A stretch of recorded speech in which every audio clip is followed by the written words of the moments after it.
What's going on, Imperials? It's Emperor Cubone here.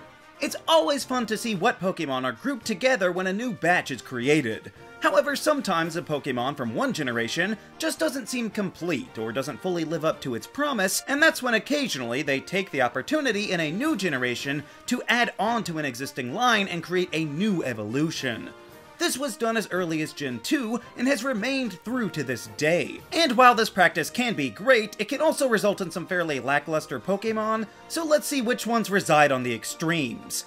But just a few ground rules here. I will not be including any of the Paradox Pokémon since they don't actually evolve. And just by their nature, I did cover a lot of these cross-generational Pokémon in my Branched Evolutions video, so in an effort to diversify the discussion, I will not retread any of those choices, as much as I do love me some evolutions.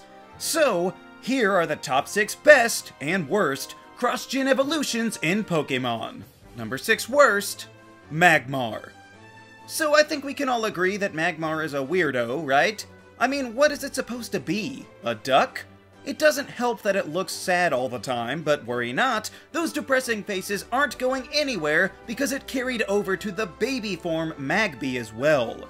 It does look a bit less like it's in pain, I guess, but it still has a really unsettlingly shaped head, so it's clearly still sick with something, but it does appear sad or at least timid all of the time. But Magby is still a little too simple to be in line with Magmar, who has way too much going on. It feels like they need a middle stage between those two to explain things. But instead, years later, we got a further evolution into Magmortar. And, not to spoil things, but there are plenty of other Sinnoh evolutions that are in fact great additions, but I do not find Magmortar to be one of them. Its face gets smashed in for no reason, and its whole head is just a bit too small for its body. Not to mention the fact that it loses its hands for cannons. How did we get this right in Gen 1, but made it a downgrade in Gen 4? It didn't help that you couldn't even find this Pokemon in Diamond and Pearl to try any other fire type. It's not that these Pokemon are useless. Magmortar is quite strong, but this whole line just looks so out of place compared to most Pokemon, and they couldn't even keep the same brands of weirdness throughout their own evolutions. So when you somehow leave the amalgamation that is Magmar as the most natural looking one, your evolutions are at least slightly misplaced, and I gotta say, it feels like they were only made to keep up with some other Pokemon we'll get to later. Number 6 best, Porygon.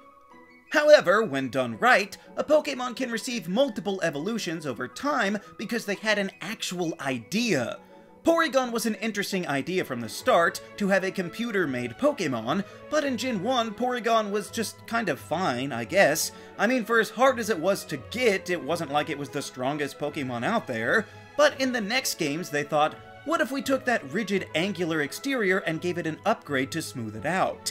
And that's when Porygon 2 was born. As much as I don't love unique evolution items that serve no other purpose, I think out of all of them the upgrade makes the most sense, as it's a man-made Pokemon, so if they wanted it to evolve, they would need to invent something for it. But speaking of, this Pokemon has a sort of mini-story around its evolutions, because when they wanted to upgrade it to explore space, things went awry with the dubious disc, turning it into Porygon Z.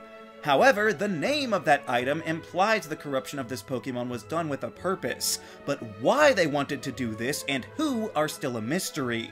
But those anomalies aside, these two evolutions years apart both vastly improve Porygon's battle prowess, with Porygon Z having staggeringly high special attack, and Porygon 2 getting to take full advantage of the Eviolite, making it a defensive monster that is hard to take down. So when each new stage adds more importance to every aspect of these Pokemon, that's what a cross-generational evolution should do. Number 5 worst, Chingling. I've said it before, but Chingling is the Pokemon I forget exists by far the most. Even when thinking about all the baby Pokemon, this little bell doesn't come to mind until I look up the entire list. Chimecho is a perfectly respectable Pokemon, if maybe a bit weak when compared to some other fully evolved Hoenn options. So how could we maybe address that? By giving it a baby? Okay. I know that it maybe wouldn't make sense to lose the steel typing on Chimecho, but Chingling is clearly designed to be made out of metal, and it's just unfortunate that it was denied that benefit. I get that bells are a bit more important in Japanese culture, so maybe they just really felt that they needed this, but seeing as how we have never revisited this line since, it's a bit of a shame to end on such a low note. Instead of a real reason for existing like other babies in Sinnoh, Chingling is just kind of nothing. So there's not really much more I can say about it other than that it's a disappointing inclusion to have been given such priority later on over others that deserved it and needed it a lot more. Number 5 best, Annihilate. Like in past regions, Paldea offered several evolutions to past Pokémon, and while things like Farigiraf maybe are arguably needed more, it's hard to pass up one that fits as perfectly as Annihilate. Listen, I have loved the Mankey line for years, ever since that first episode showcased it in the anime, and I have used one before on my teams, but I'm not sure what makes a Pokémon get on the list for needing help. My Primeape was perfectly respectable, but whether it's the power creep or the nature of a pure fighting type being boring now, for some reason or another, these ferocious pig monkeys seem to have been lost in the crowd over the decades. So they made it evolve into Annihilate, which is a great name by the way, but also makes sense on so many levels. See, this final stage is now a ghost type, and ordinarily we don't really talk about what gaining that type actually means, but no, not here. It is explicitly stated that Primeape was so angry that it died, and that rage still fuels it now in the afterlife. That is an amazing bit of lore to actually explain why it exists, evolving by using the move Rage Fist so many times. Most Pokemon don't bother explaining it at all, and we just accept it as fine, but they actually took the time to think about what this Pokemon was all about, and purposefully craft an evolution that would fit. So I'm glad that one of my favorite fighting types is finally getting the attention it deserves. Number 4 worst, Smoochum. Okay, I won't spend long on this, but this Pokemon basically takes the worst parts of Magby and Chingling and becomes one of the most ridiculous baby forms to ever be made. It's just a tiny Ice-type Dora the Explorer, and apparently it uses its lips to investigate everything? Yeah, that's not gonna fly with most people.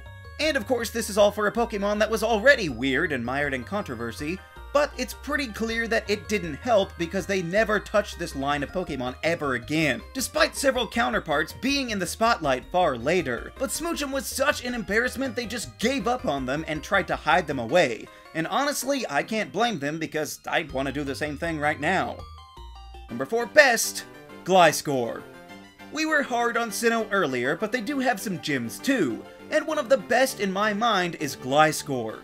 See, back in Johto, I didn't really even notice Gligar. I mean, it was pretty fine, I guess, but there were just so many other one-off Pokemon that didn't evolve, or other flying types, or other ground types to try, so it never really seemed like a priority. But I guess they realized this because in Gen 4, they gave it a serious upgrade by turning it into a giant gargoyle scorpion bat thing that looks far more threatening than the cute, stubby little Gligar ever could. Not to mention that Gliscor could easily fall into about half a dozen type categories, and has amazing coverage on top of its great stats and natural immunities. And of course the potential poison heal abuse means that Gliscor is not only extremely cool looking, but also actually useful in battle, which can be a hard balance to strike. I may not have noticed this line before, but bringing Gliscor into the fold made it shoot up to my 6th favorite Pokemon of all time. That's the power that adding a quality evolution can have for a Pokemon line. Number 3 worst, Licky. Yeah, they ain't all winners in Gen 4. Lickitung was a perfectly okay one-off Pokemon, maybe its gimmick was a little bizarre, but there's not really much more that you can do with the tongue idea. And that's never been more apparent than when looking at the evolution Licky, because it's worse in just about every way. It's ugly and bloated and somehow simpler, but with a shorter tongue. How did this thing get the green light? Were they that desperate to fill out the dex? Then of course there's the fact that its evolution method doesn't even make sense because Lickitung could already learn Rollout, and that didn't turn it into a horrific monster. I don't care if you make up random ways to evolve Pokemon, but at least make them consistent. Yeah, there's a reason that no prominent trainer has ever used this thing in any games, because it's just a bigger, worse version of the Pokemon that we already had. And while that's bad enough, at the same time, when it's after such a long wait, and for a Pokemon that didn't even really need to be touched in the first place, you gotta wonder why they ever bothered to think this was a good idea. Number 3 best, Electabuzz. I never really had any interest in Electabuzz, probably because of the other abundant electric types in Gen 1, and this thing was just kind of a guy covered in lightning bolts. But that's why it's so high on the list, because it received vast improvements over the years. First was in Johto with the new baby form Elekid. Yes, I know that it's linked to other babies that I've said are bad, but that's because they add nothing, whereas here Elekid actually adds a lot, with a more coherent design than the original, even incorporating its horns to be the end of a power cord. Then of course it didn't stop there, because Sinnoh brought in Electivire, who greatly expands on the original idea that they maybe tried to go for. But now it's basically a Sasquatch that has thunderous tails and an outlet on its back to complete the circle back to the baby form. This thing is also incredibly strong. The reason I hold it in much higher esteem than, say, its Magmortar friend is because each new evolution adds to the line, only making them better, uplifting a mediocre Pokémon into one of the best electric-type evolutionary lines out there, even if it is a slight letdown that Electivire never got to be a fighting type. Number 2 worst, Mr. Mime. Listen, this Pokémon has always been a bit disturbing by itself. I mean, mimes are nobody's favorite, and it didn't really help when they added a baby form that was a clown. Mime Jr. isn't as offensive as its other stage, nor is it as bad as previous babies that we've discussed, but it's just strange. Are clowns and mimes that similar? I didn't realize that they were in the same family. And hey, if Mime Jr. were the only factor, they probably wouldn't be here, but as we know, Galar pulled out the stops, with not only providing a regional variant for Mr. Mime, but crammed in an evolution as well. Stealing Jinx's ice typing was one thing, but Mr. Rhyme doesn't even make sense. What's his gimmick? Generic vaudeville? I mean, the regional Mr. Mime already had dancing covered, so just more of that? Or Charlie Chaplin for some reason? It's just so unnecessary, and it's also ugly with a whole separate stomach face that's always looking at you. Is anybody really gonna mind these being here? Since at best they just keep adding mediocrity, but arguably they keep adding unnerving creep Pokemon that are far too close to human. So I'll just be happy to move on. Number 2 best, Snorlax. Snorlax is one of those quintessential Pokemon that first come to mind for many, helping to define what the series was all about right from the start, with its design being pretty good and simple, but not too specific, perfectly capturing the style of Gen 1 Pokemon, while also fulfilling a unique role in the games, providing a special puzzle that's rewarding to figure out, but that also had an amazing prize at the end with a hugely powerful and bulky Pokemon that could be a help to any team. And of course the normal types always get a huge move pool, so you never really know what a Snorlax might try and do, making it one of the greatest and most iconic Pokemon of all time. And really, Snorlax was just about the perfect single-stage Pokemon, being the king of those that can't evolve. So you would think that adding anything to it would ruin it completely, but not so. Munchlax was unexpected, but the whole time that it was being teased before Sinnoh ever came out, it was so charismatic, and it was a delight whenever it popped up. How could anyone not love this little bottomless pit, with it being handled so well in everything from Mystery Dungeon to the main cast of the anime? Munchlax carves out its own identity, but it doesn't detract from Snorlax at all. It only enhances this line, making them one of the most consistently quality Pokemon families out there, with both of them receiving almost equal amounts of attention and praise. So I didn't think that Snorlax should ever have another stage, but boy was I wrong about that one. Number 1 worst, Dunsparce. Very few Pokemon over the years have been as neglected as poor Dunsparce from Johto. Even during Gen 2, it immediately faded into the background and remained there ever since. So if anything were deserving of an evolution, it was probably this little land snake. I mean, when they first showed off Drampa, people were pleading if it could please be related to Dunsparce. But finally, after so many years, they were ready to give us what we wanted. And of course, it's a classic case of be careful what you wish for. I can guarantee you that nobody out there wanted this as the evolution. I don't care how many people are defending it now, saying, oh, it was always meant to be a joke.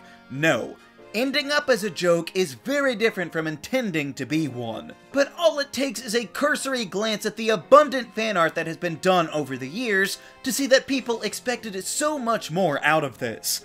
At the very least, even with a lackluster design, they could have given it some other type rather than leaving it pure normal, which is just an insult. And just looking at it, there are the 2 and 3 segment versions of this Pokémon. So then why couldn't these just all be different forms of the regular Dunsparce with a 1, 2, or 3 segment form of the same Pokémon? It's just such a huge letdown to wait literal decades for something to happen, and then for it to be made a joke does not feel good. And in a rare move, almost spiteful. So the Dunsparce really has to be one of the biggest blows to the credibility of adding evolutions so many years later, and if anything, winds up being a cautionary tale. Number 1 best, Scyther. It's just gotta be at the top. Scyther was the best of the bug types in Gen 1, with its only real competition for coolness being Pinsir. But as soon as Gold and Silver came out, that contest was over. Not only was Scyther an amazing man-sized raptor mantis with blades for hands, but now it had the capability of evolving into a sleek, robot-style steel bug. Now Scizor looks totally awesome and like something that every kid has to have, but its new steel typing results in one of the best type combinations ever, only having a single weakness to worry about. The only downside was that they felt they couldn't up the stats from Scyther, so Scizor just rearranged the base totals instead of being a huge buff, but it can still make amazing use of all of the tools that it gets, like the many remarkable attacks in its arsenal. Sure, this did make Scyther a bit obsolete, but it can still have its heyday in the Little Cup or even one of the Let's Go games. And honestly, that would probably be enough to get them on the list, but the reason these murderous mantis creatures are at the top is because they weren't done. I mean, it is true that Scyther got a Mega Evolution, and it was seemingly one of the most popular out there, but that's not even really what I'm talking about. After so many years, Scyther got more attention with another possible evolution in Legends Arceus with Kleavor. Back in the ancient times of the Hisui region, instead of metal, Scyther donned a rock facade and became a giant axe-wielding stone monster. And this ferocity is on full display when the game directs you to challenge a frenzied, noble version of this intimidating Pokémon in the very first area that you explore. And catching an Alpha Scyther just to turn it into a huge Kleavor feels so satisfying. But you can also use the distortions out there and still catch a Scizor if you want. It's pretty rare for all Pokémon in one line to hit so successfully, especially when they're all so many years apart. But somehow every member of the Scyther family is distinctively marvelous in their own ways, and you would be hard-pressed to find someone who has a bad word to say about all of them. So, those are the top 6 best and worst cross-generational evolutions in Pokémon. There are of course many more that could have made the cut on this list, and honestly, I'll probably have to do this again at some point because there are already some that I'm regretting not putting on here. So which cross-gen evolutions stand out to you? Let me know down in the comments. Also be sure to leave a like, share this video, and subscribe so that you too can become an Imperial today. And until next time, stay grounded.